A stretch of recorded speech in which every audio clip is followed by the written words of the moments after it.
بسم اللہ الرحمن الرحیم۔ السلام علیکم دوستو۔ ایک بیٹا اپنے بوڑھے والد کو یتیم خانے میں چھوڑ کر واپس لوٹ رہا تھا۔ اس کی بیوی نے اس سے یہ یقین بنانے کے لیے فون کیا کہ والد تہوار وغیرہ کی چھٹی میں بھی وہی رہے، گھر نہ چلے آیا کرے۔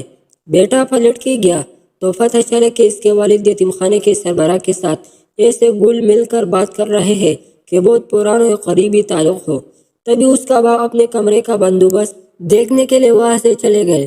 اپنے تجسس کی آگ کو ٹھنڈا کرنے کے لیے بیٹے نے یتیم خانے کے سربراہ سے پوچھ ہی لیا، آپ میرے والد کو کب سے جانتے ہیں؟ انہوں نے مسکراتے ہوئے جواب دیا، گزشتہ 30 سال سے، جب وہ ہمارے پاس ایک یتیم بچے کو گود لینے آئے تھے۔ افسوس کی بات ہے کہ آج کل نوجوان بیٹے اپنے ماں باپ کے ساتھ ایسے حرکت کرتے ہیں، اپنی بیویوں کو سہارا دیتے ہیں۔ میں یہ نہیں کہتا کہ اپنے بیویوں کو سہارا نہیں دینا، اپنی بیویوں کو سہارا